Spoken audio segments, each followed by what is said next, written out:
Good day everyone. So, Fixia here. So, once again, mayroon tayong ulit na bagong pasyente. Ito ay Presonus Aries Gen 2. So, ayan siya.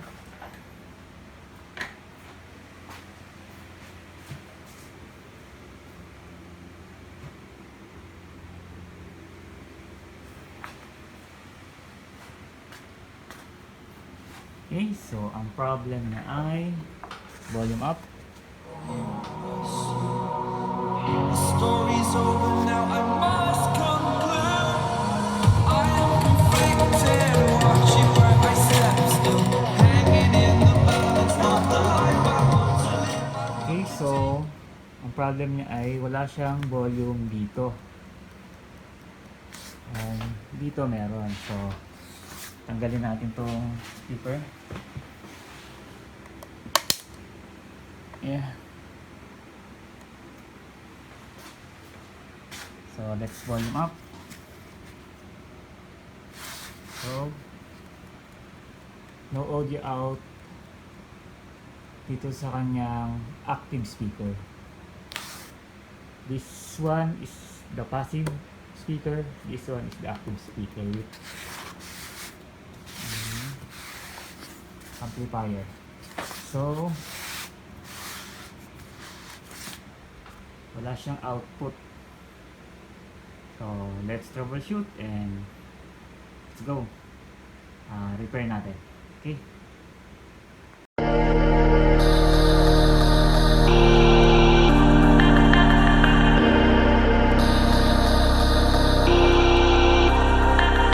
Okay, so ito yung kanyang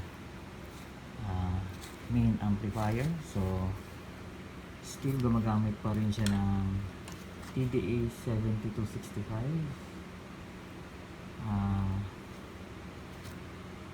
Class AB dual audio power amplifier IC. So, stereo 25 watts.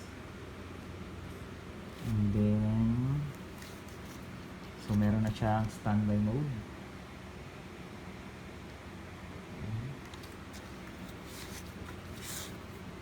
So, check natin muna yung speaker for no audio tsaka yung filter. Check muna natin yun. Okay? Let's go. Okay, check the speaker.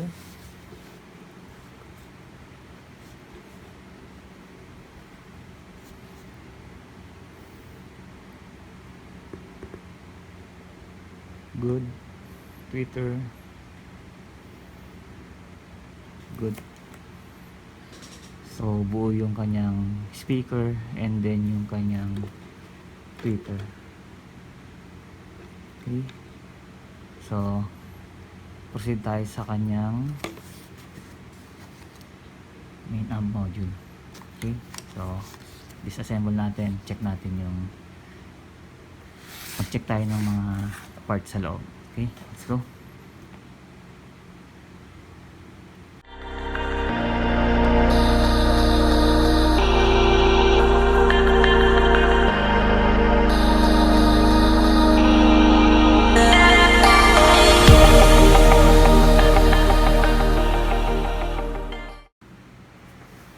Okay, so trace natin yung linya ng output niya. So ito yung papunta ng left channel. So yun. So ito naman yung papunta ng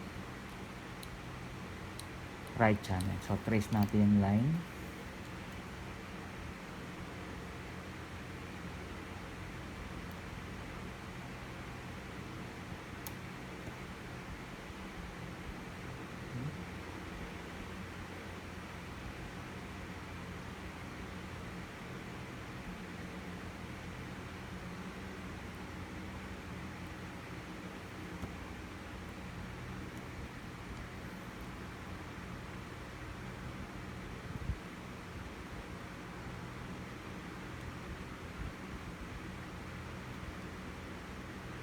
Okay, so yung line niya is yung output niya ay dumiretso dito sa kanyang TDA IC.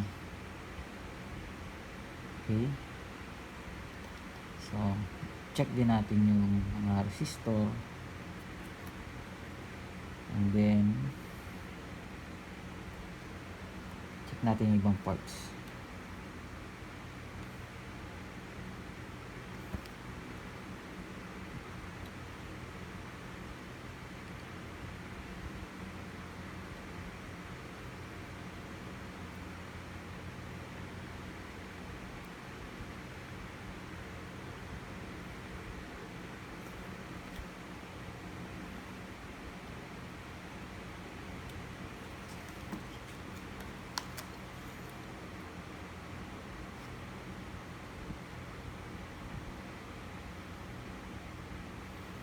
So, wala naman siyang bloated na capacitor. Okay.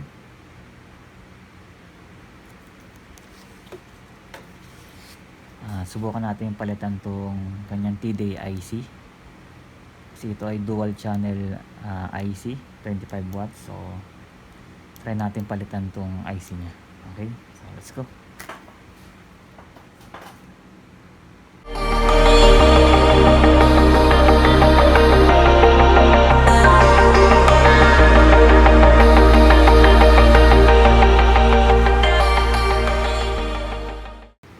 Okay, so natanggalan natin yung kanyang IC, lumang IC. So papalitan natin siya ng ating bagong IC. So na-order natin to online, RS Components. So kung gusto nyo mag-order, pwede kayo sa RS or any online shop or local electronic store. Meron naman ito. So available naman siya. So okay, so palitan natin. Let's go.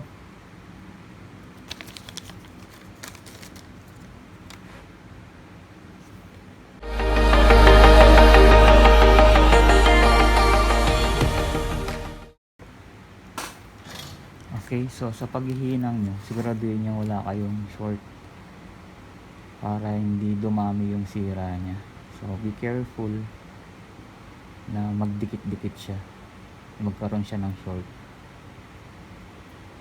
Okay.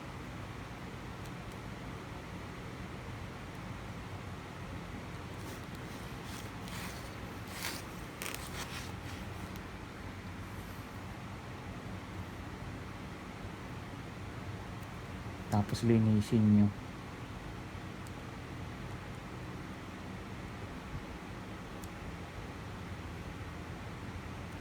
Okay. So, ang ginagamit kong panlinis is yung lacquer thinner. So, ayun yung pinanglilinis ko.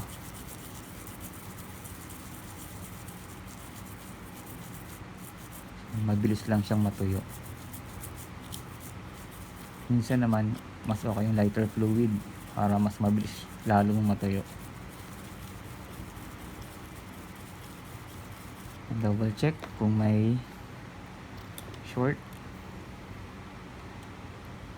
Always double check.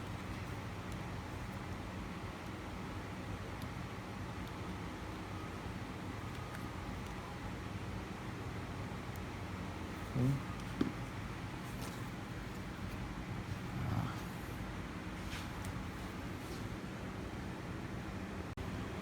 Okay.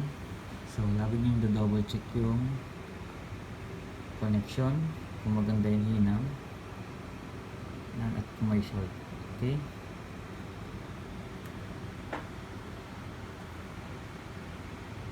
So,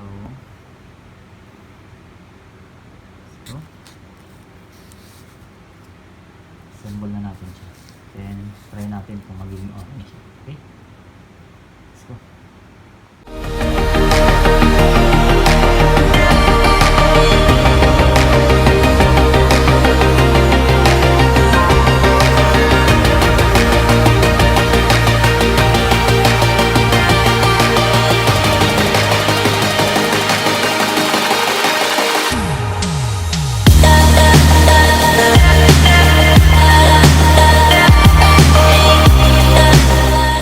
Okay, so na-assemble na natin siya. So, since ito naman yung hindi tumutunog, walang audio out, so ito muna yung pagaganahin natin. Okay. So, hindi pa kakabit itong isang speaker. So, okay. Power on.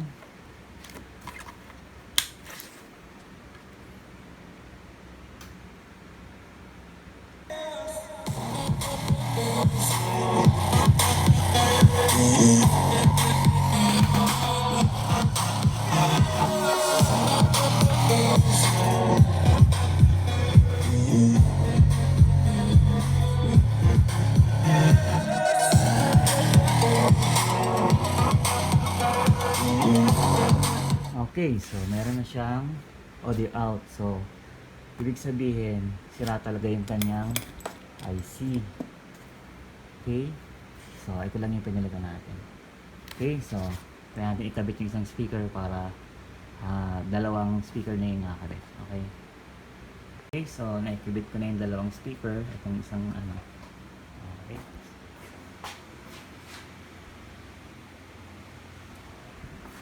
Okay, so, kinonect na natin yung isang speaker. So, let's volume up.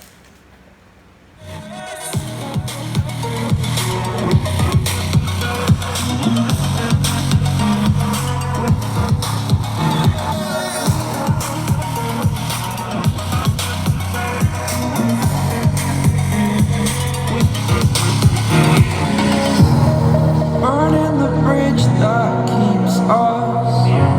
I'm here and I'm feeling exaggerated. Okay, so okay na yung kanyang unit. So inform na natin si client na pwede niya lang makuha yung unit niya. So once again, thank you for watching. Fixia here. See ya.